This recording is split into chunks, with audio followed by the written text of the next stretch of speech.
É uma situação como essa, dessa família que corta o nosso coração. Pelo menos 67 milhões de brasileiros dependem do auxílio emergencial, então, que está sendo paga a última parcela hoje. E como é que fica daqui para frente? Então, você de casa, se tem alguma dúvida, mande a sua pergunta para cá, para o BandZap. Hoje estamos recebendo o Benito Salomão, economista, que vai tirar as suas dúvidas. Benito, boa tarde, obrigado pela sua presença. Boa tarde, Ricardo Bagnetti. Boa tarde ao telespectador da Band. Sempre um prazer retornar a esse estúdio. Benito, eu tenho algumas informações aqui. Foram 5 parcelas de R$600, mais 4 parcelas de R$300. A partir do momento que esse benefício deixa de ser pago, que reflexo imediato a gente tem num contexto geral? Aumento da pobreza, desaceleração da economia? Como é que o amigo avalia essa situação? Veja bem, primeiro, o auxílio emergencial foi uma medida pensada para que as famílias que tivessem que interromper as atividades produtivas porque viviam na informalidade, estavam fora da rede oficial de proteção social, elas tivessem como sobreviver. Então, o auxílio emergencial foi uma política pensada. No mundo inteiro, políticas dessa natureza foram instituídas e, durante o período que durasse a fase mais aguda de isolamento social, o governo pagaria esse auxílio emergencial para que as pessoas pudessem fazer o seu isolamento e manter ali o seu padrão de vida, manter ali o básico do consumo para poder sobreviver. Isso foi sendo estendido, né? Houve ali a queda, o achatamento da curva ali por volta de julho, agosto, isso foi sendo estendido e se estendeu até o final do ano. Então, é importante deixar isso claro, que o auxílio emergencial não é uma política pensada para mitigar a pobreza. Para isso, já existem outras políticas, como o próprio Bolsa Família, que a matéria mostrou, como a valorização real do salário mínimo, que já há 25 anos vem aumentando acima da inflação, como outras tantas políticas, aí, como a inclusão de crianças na escola, que precisam ser pensadas ali num contexto de redução da pobreza. Aí, respondendo a sua pergunta, o auxílio emergencial traz um impacto de curto prazo? Evidentemente que sim. Ele aliviou o orçamento de muitas famílias em um contexto em que muitas atividades produtivas tiveram que ser suspensas, sobretudo o setor de serviços, em função do distanciamento social. Houve uma expansão muito grande do desemprego, de 11% para 14%, 14,3%, aliás, dado de hoje. Então, a saída do auxílio emergencial certamente agrava muito esse contexto. Você de casa teve acesso ao auxílio emergencial? Conhece alguém que teve? Tem dúvida? Mande a sua pergunta para cá que o Minas responde. Temos já perguntas aqui no telão, no nosso telão, né? O Benito vai responder. Meu nome é João Marcos, queria saber sobre o auxílio. Quem não recebeu tudo ainda vai receber ou acaba por aqui? Porque tiveram um caso, Benito, que as pessoas tiveram acesso a 1, 2, 3 parcelas, mas não todas as parcelas. Exatamente, né? No auge do pagamento do auxílio emergencial, no auge das políticas de distanciamento social, cerca de 60 milhões de pessoas chegaram a receber esse benefício. Depois o governo ele foi filtrando ali pessoas que o cadastro, que o sistema entendia que não precisavam receber até o final do ano, eles foram ficando. Então acho muito difícil você receber novas parcelas do auxílio emergencial. A última parcela será paga hoje. Mais perguntas no telão do Minas Responde, você de casa acompanhando. Boa tarde, sou o Jair, aqui do bairro Segismundo Pereira, em Uberlândia. Eu peguei 2 parcelas de R$300. O governo anunciou 4 parcelas. Eu ligo no 111 e não dá nada. O que você sugere, Benito, ao Jair aqui do Segismundo Pereira? Olha, realmente é preciso entender a situação do Jair aí, o porquê dele não ter recebido ali as parcelas todas, né? Com as informações que ele nos dá aqui, fica difícil responder, né? Quem deveria responder isso é o próprio governo, né? Porque pagou 2 e não pagou as 4 parcelas de R$300. Olha só, Benito, aqui no meio, né, das dúvidas, a gente respondendo, estou recebendo um BandZap aqui do Wellington. O Wellington que é o contato, inclusive, da mãe com os filhos, que nós mostramos na reportagem, que ele gostaria de ajudar. Wellington, daqui a pouco a gente passa o contato, tá? Toda e qualquer ajuda é muito bem-vinda, é a corrente do bem, viu, Benito, aqui do Minas Urgente. Obrigado, viu, Wellington? Um abraço para você, quem está conosco aqui, também, olha só, temos mais perguntas, coloca mais perguntas no telão aqui para mim, são muitas perguntas chegando, agradeço a todos. O país não tem dinheiro para continuar pagando o auxílio emergencial, a pandemia ainda não acabou e muitas pessoas ainda estão sem emprego. É a Joaquina aqui do bairro Tubalina, Benito, que manda aqui, que faz essa colocação. Olha, realmente essa é a pergunta que a gente mais responde nos últimos 2 ou 3 meses, porque já era sabido que o auxílio emergencial sairia de circulação a partir de janeiro e muitas famílias ainda dependem, ainda não conseguiram se organizar de forma suficiente para viver sem ele. Mas o fato é que o Brasil tem muito poucas condições fiscais para estender esse benefício para o ano que vem. O ideal seria que nós já tivéssemos aí um programa de vacinação, de imunização da nossa população em curso. Boa parte dos países ocidentais já estão vacinando para retomarem as suas atividades econômicas o mais cedo possível e aí sim reduzir todos os efeitos sociais que nós estamos vendo, de desemprego, né, de aumento da pobreza, de queda na renda. Então, o ideal seria que nós tivéssemos nos preparado melhor para esse momento, porque agora realmente as pessoas vão ficar sem o auxílio emergencial, ainda não estão imunizadas, né, ainda não há um plano de vacinação para que as pessoas voltem a trabalhar em segurança e realmente o desemprego tende a aumentar ainda no primeiro semestre do ano que vem.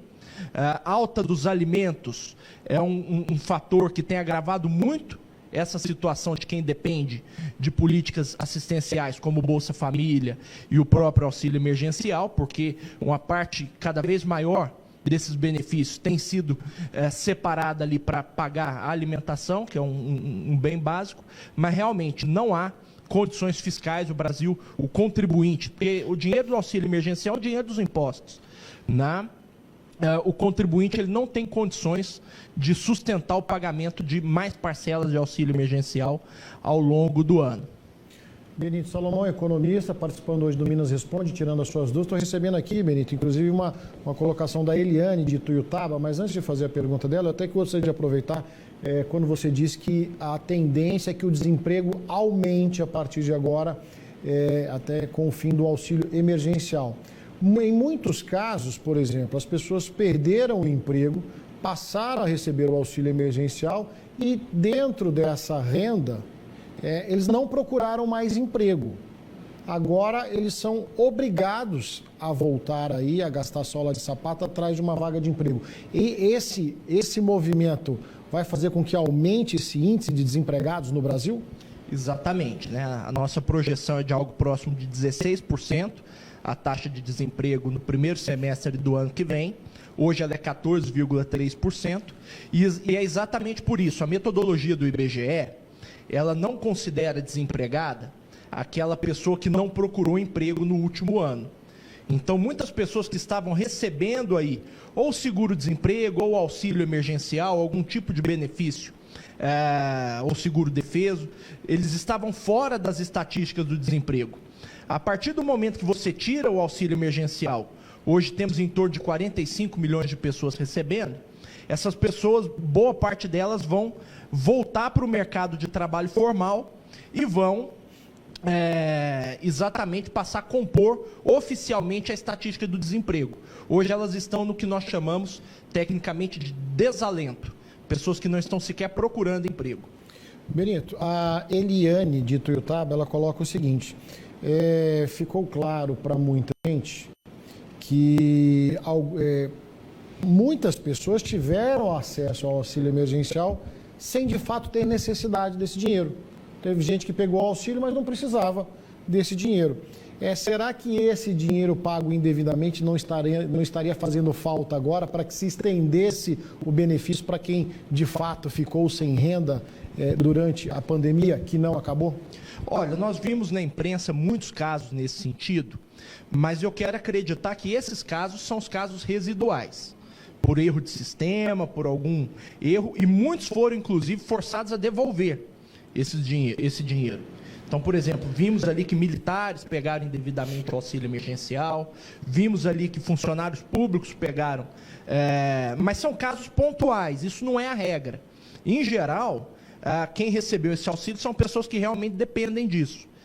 Mas nesses casos onde pessoas pegaram indevidamente, elas foram aí convidadas a devolver essa quantia aí para o Tesouro. Isso é realmente lamentável, né? Porque no momento de uma pandemia tão grave como essa, nós precisaríamos de mais solidariedade aí, não desse tipo de comportamento, evidentemente. Benito, eu tenho a Zélia Montalvão participando com a gente aqui, é um caso bem específico, eu vou lançar a pergunta, se você tiver condição de responder. Ela conta o seguinte, que ela não pode trabalhar, tá, porque tem problemas sérios de saúde, mas ela não é aposentada e estava recebendo auxílio emergencial. Existe alguma recomendação numa situação como essa?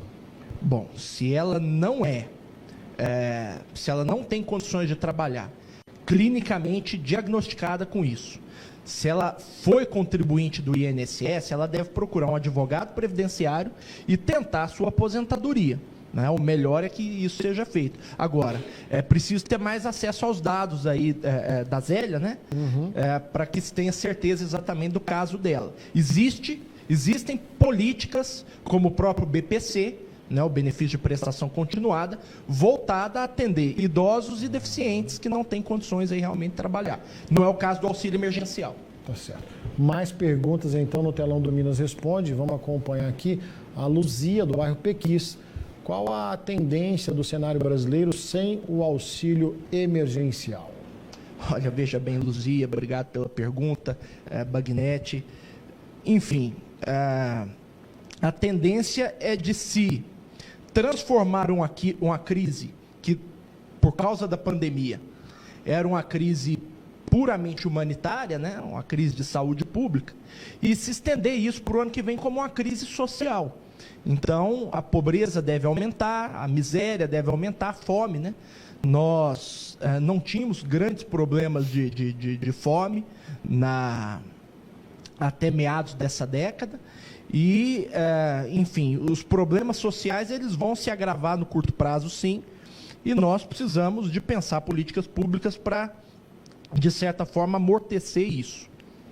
Olha só, Benito, estou recebendo muitas perguntas, quero agradecer a participação de todos e também muita gente querendo o contato da família que nós mostramos aqui, que vão ajudar. Meu muito obrigado, tá? Mais uma vez eu agradeço essa corrente do bem feita por todos os amigos aqui do Minas Urgente. As perguntas vão chegando. O Arley Eugênio, ele faz uma pergunta aqui, Benito, eu acho que até você mencionou, mas seria importante você esclarecer, de onde vem o dinheiro do auxílio emergencial? Por que então que o governo talvez não conseguiria arcar mais um tempo com esse auxílio? Eu estava até estudando a respeito, onde existe um projeto de lei, na verdade, para que, olha aqui, existe um projeto de lei no Congresso que sugere aí, então, que o benefício, o pagamento de R$300, seja estendido até março de 2021. Mas a pergunta do nosso amigo é de onde vem o dinheiro? Bom, boa pergunta, inclusive, e vai me dar a oportunidade de explicar melhor aquilo que eu disse lá atrás, de por que não se pode aumentar por muito mais tempo. Talvez até março consiga ali na negociação política chegar e tudo, mas é importante o beneficiário ter em mente que essa não é uma política permanente, essa é uma política temporária, uma política emergencial, como o próprio nome diz. Gasto público, você tem basicamente duas formas de financiá-lo. A primeira forma é através dos impostos, né? Então o governo arrecada os tributos, contribuições, taxas, e isso vai compor o orçamento do governo e ele vai financiar o seu gasto público. A segunda forma é através de dívida pública. Então o governo ele tem um gasto público que é maior do que os seus impostos arrecadados, e o Tesouro Nacional ele vai emitir títulos de dívida. Esses títulos de dívidas vão ser comprados no mercado de capitais, e essa dívida pública ela vai financiar o gasto público. Qual que é o problema? Em janeiro de 2020, a nossa dívida pública ela era 76% do PIB. Agora, em novembro, ela é 92% do PIB. Então, houve um avanço de quase 18 pontos percentuais da dívida pública nesse ano, né? E ela deve continuar crescendo ao longo de 2021.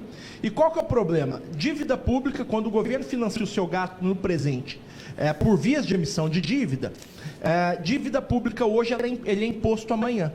Amanhã o governo precisará aumentar a carga tributária para continuar, para liquidar essa dívida pública. Aumentando carga tributária, o impacto sobre isso, sobre o crescimento econômico, sobre o desemprego, é muito ruim no longo prazo. Então, um país que já vem crescendo pouco ao longo dessa década, ele vai permanecer estagnado em uma trajetória de baixo crescimento, de subdesenvolvimento, em grande medida por causa disso, né? Hoje a nossa carga tributária já é 33%, 34% do PIB, né? Isso já asfixia muito o crescimento da economia brasileira, a geração de empregos, o ambiente de negócios. Então, por isso que você não tem como perenizar o auxílio emergencial no orçamento, né? Não é possível. Temos mais uma pergunta, então, para a gente encerrar o Minas Responde de hoje. Um assunto, claro, inesgotável. A Ana, aqui do bairro Morumbi, viu, Benito? Qual seria a solução para essas pessoas que estão dependendo do auxílio emergencial? Olha, realmente é uma situação muito difícil, né? Pessoas que, em geral, estão desempregadas, pessoas que, em geral, vão depender de outros benefícios, né, de assistência social, como o próprio Bolsa Família, o próprio BPC, mas esse é um momento que mostra, inclusive, a importância do terceiro setor, né, das igrejas, das entidades filantrópicas, que podem prestar um serviço assistencial, né, paralelo ao Estado. Então, existem aí um conjunto de ações sendo desenvolvidas pelo terceiro setor, de forma a tentar mitigar os efeitos aí da miséria, da pobreza e da fome causadas por essa pandemia, né? E não só no Brasil, viu, gente? Eu quero dar aqui um testemunho pessoal, porque até pouquíssimo tempo atrás eu vivia em outro país e você via o aumento da miséria. Eu vivia no Canadá, né, um país de primeiro mundo, e você via o aumento da pobreza, das pessoas morando na rua, em outros países também, como lá. Então, é uma situação humanitária que vai precisar ser solucionada. Bom, eu quero agradecer Benito Salomão, economista, participou com a gente do Minas Responde hoje. Obrigado, Benito, sempre convidado a voltar aqui ao nosso programa.